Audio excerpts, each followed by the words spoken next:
अस्सलाम वालेकुम जी। इस वक्त पाकिस्तान जो है उसके अंदर एक बहुत बड़ा डाटा ब्रीच हुआ है और डाटा ब्रीच जो है उसकी वजह के ऊपर हम आज बात करेंगे और हुकूमत ने उसके लिए क्या इक़दाम किए हैं उस पर भी बात करेंगे। और इस वक्त जो है मुख्तलिफ़ लोग मुख्तलिफ़ क्या बातें कर रहे हैं उनको एक जगह पे इकट्ठा करके आपको चीज़ समझने की जो सलाहियत है या मतलब कि सलाहियत तो खैर अल्लाह ताला ने आपको दे रखी है, कोशिश करेंगे कि चीज़ों को एक पर्सपेक्टिव में रख दें ताकि कोई नतीजा अखज़ किया जा सके।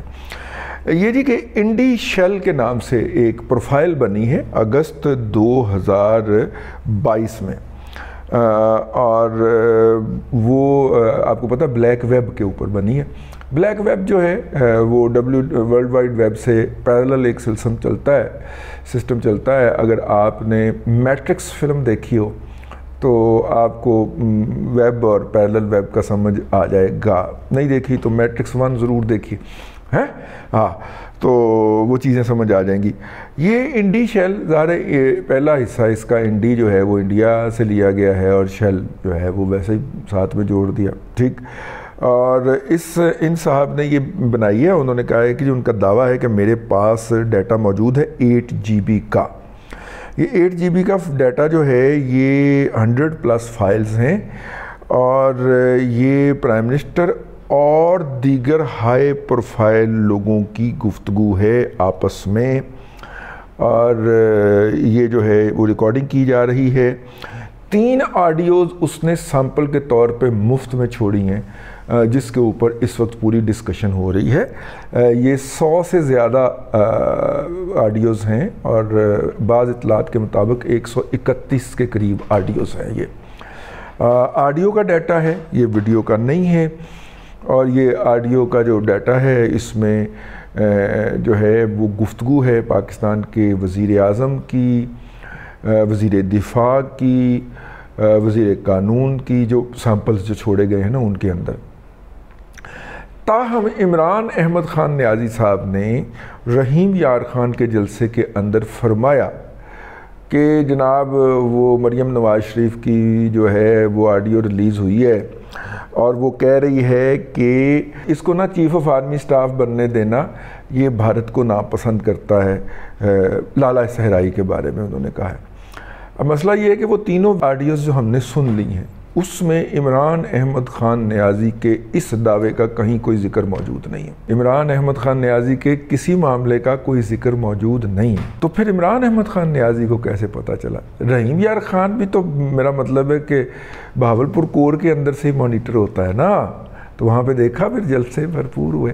लेकिन जलसा भरपूर हुआ या नहीं हुआ, जिस वक्त उनका ये जलसा हो रहा था मैं बहावलपुर में था और बहावलपुर में वो जो नूर महल है जो है वो जो एक बहुत बड़ा नवाबीन का महल है जिसके ऊपर अब वो मकबूजा नूर महल जो है जिसके ऊपर अब वहाँ पे फ़ौज ने कब्ज़ा कर लिया है और उसे एक म्यूज़ियम बना लिया है। वहाँ पे थोड़ा सा ठुक-ठुका करते हैं। किसी दिन इसको भी कोई कोर कमांडर हाउस डिक्लेयर कर दिया जाएगा, जिस तरह के जिन्ना हाउस लाहौर को 34 रुपये के इवज़ कोर कमांडर हाउस डिक्लेयर कर दिया हुआ है, कब्ज़ा हो गया हुआ है उसके ऊपर। हाँ, कोई अच्छे दाम मिल जाएं तो उस कोर कमांडर हाउस के अपोजिट मॉल ऑफ लाहौर बनाने की भी इजाज़त दी जा सकती है।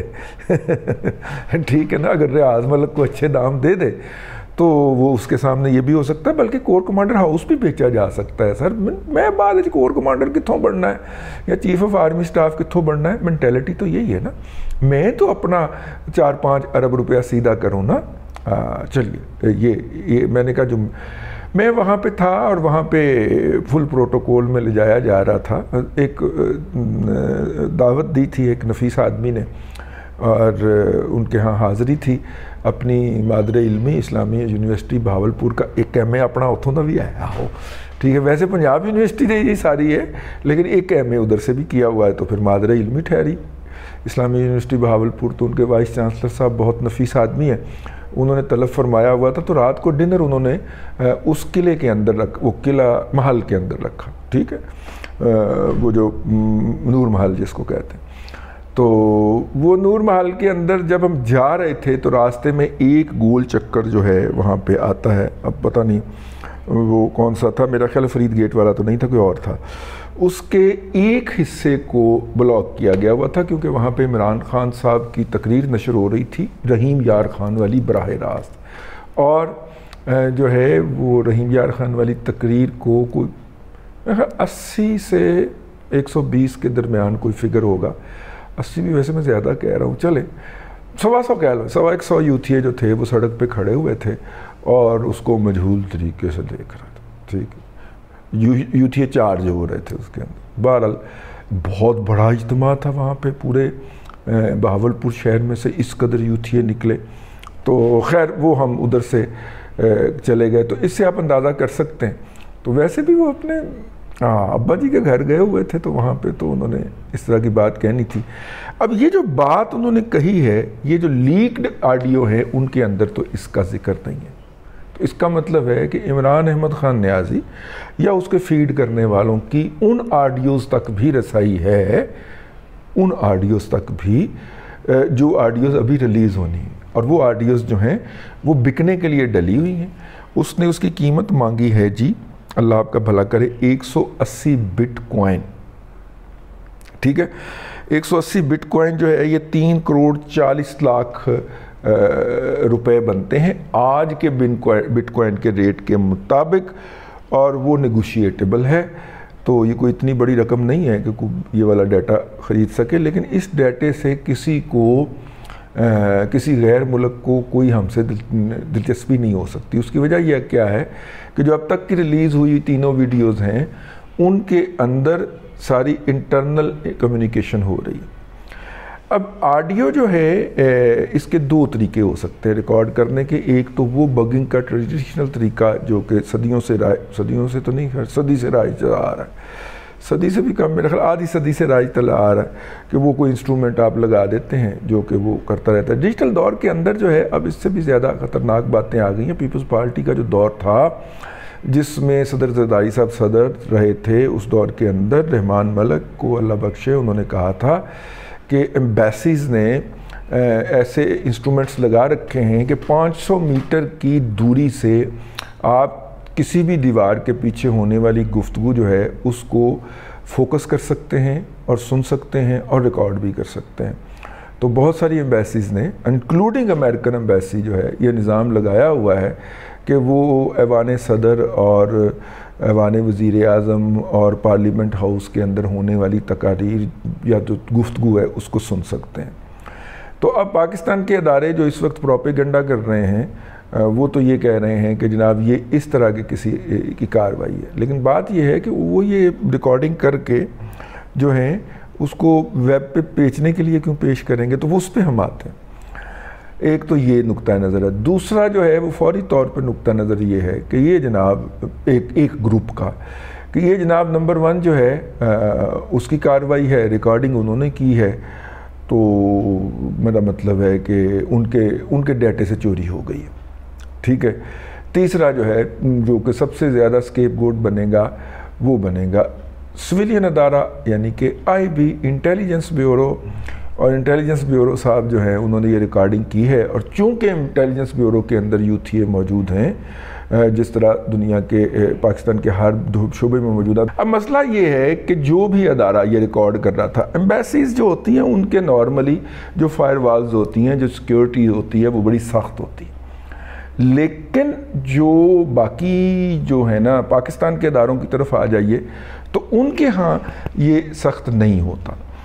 लेकिन आपको एक बात मैं बताऊं, सैंडवाइन नामी एक कंपनी थी कनाडा की, उसके साथ डाटा मैनेजमेंट का मुआहदा किया था जनाब इमरान अहमद ख़ान नियाज़ी की हुकूमत ने, को 3-1 साल पहले की बात है। उसके बाद फिर उसका जिक्र गायब करवा दिया गया था मीडिया से, और उसने सॉफ्टवेयर भी बना के देना था। सॉफ्टवेयर शायद उसने वो इसराइली ही ख़रीदना था रास्ता, बेसिकली वो इंडियन सॉफ्टवेयर है, इसराइल से मार्केट होता है, तो वही ख़रीदना था और उसके ज़रिए वो सारा कुछ करना था। तो उस फैक्टर को भी नज़रअंदाज नहीं किया जाना चाहिए, चूँकि वो बेसिकली एक जाली कंपनी थी जो कि एक यूथिये ने ही बनाई हुई थी और उसी को कॉन्ट्रैक्ट दिया गया और वो डाटा उठाया गया। ये बात आपने जहन में रखनी है हमेशा के लिए कि ट्रंप की जो जीत थी वो डाटा की मैनूवरिंग की मरहून मिन्नत थी।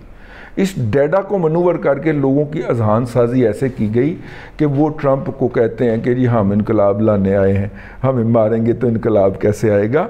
अब हुआ क्या है, जिसने भी ये रिकॉर्डिंग की है, ये रिकॉर्डिंग के इंस्ट्रूमेंट लगाए हैं, वो इतने नाहल हैं कि उनके वो फॉरेन एम्बेसी भी हो सकती है, वो पाकिस्तान का नंबर 1 अदारा भी हो सकता है, और वो पाकिस्तान का सिविलियन अदारा भी हो सकता है। जो भी ये कर रहा है उसने या तो उसका डाटा जो है वो ब्रीच हो गया, ठीक है, और उसके अंदर हमला हुआ है और वो सारा डाटा उठा के ले गए, साइबर अटैक हुआ है। एक तो ये सूरत हो सकती है।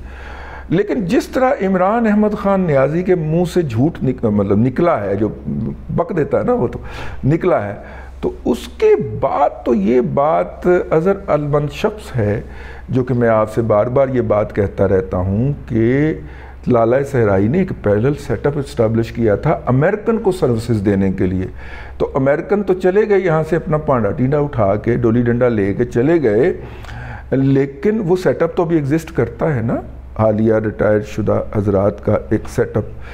वो उस सेटअप को एडजस्ट रखता था कहीं ना कहीं। किसी की असम्बली के अंदर ड्यूटी लग गई कर्नल लियाकत की, हैं, किसी की गवर्नमेंट टीवी के ऊपर ड्यूटी लग गई, गवर्नमेंट टीवी के COO लग गए। इस तरह की जगहों के ऊपर लाला सहराई ने अपने बड़े बंदे एडजस्ट कर रखे, और अब वो तमाम बंदे जो हैं वो आएंगे सामने निकल के, और आ रहे हैं। इस वक्त तक जब तक मैं ये व्लॉग रिकॉर्ड कर रहा हूँ, इतलात के मुताबिक हुकूमत ने एक GIT बना दी है जो कि इसको इन्वेस्टिगेट करेगी।